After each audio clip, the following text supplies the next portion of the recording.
the south at break of day, bringing to Winchester fresh dismay, the affray with a shudder bore, like a herald in haste to the chieftain's door, the terrible grumble and rumble and roar, telling the battle was on once more, and Sheridan 20 miles away.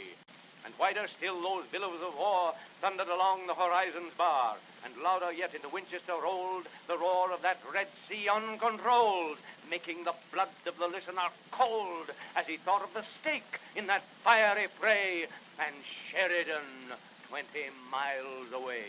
But there is a road from Winchester town, a good broad highway leading down, and there through the flush of the morning light, a steed as black as the steeds of night was seen to pass as with eagle flight. As if he knew the terrible need, he stretched away with his utmost speed. Hills rose and fell, but his heart was gay with Sheridan 15 miles away.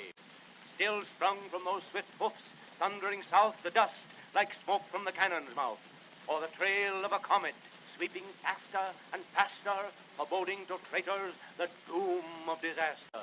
The heart of the steed and the heart of the master were beating like prisoners, assaulting their walls, impatient to be where the battlefield calls.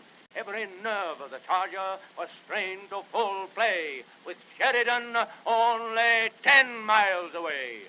Under his burning feet, the road like an arrowy alpine river flowed, and the landscape sped away behind like an ocean flying before the wind.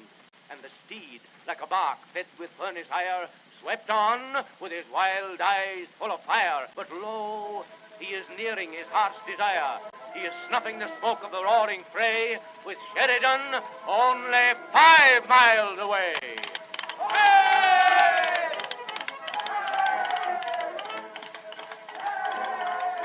The first that the general saw were the groups of stragglers, and then the retreating troops. What was done? What to do? A glance told him both, and striking his spurs with a terrible oath, he dashed down the line mid a storm of hussars. And the wave of retreat checked its course there, because the sight of the master compelled it to pause.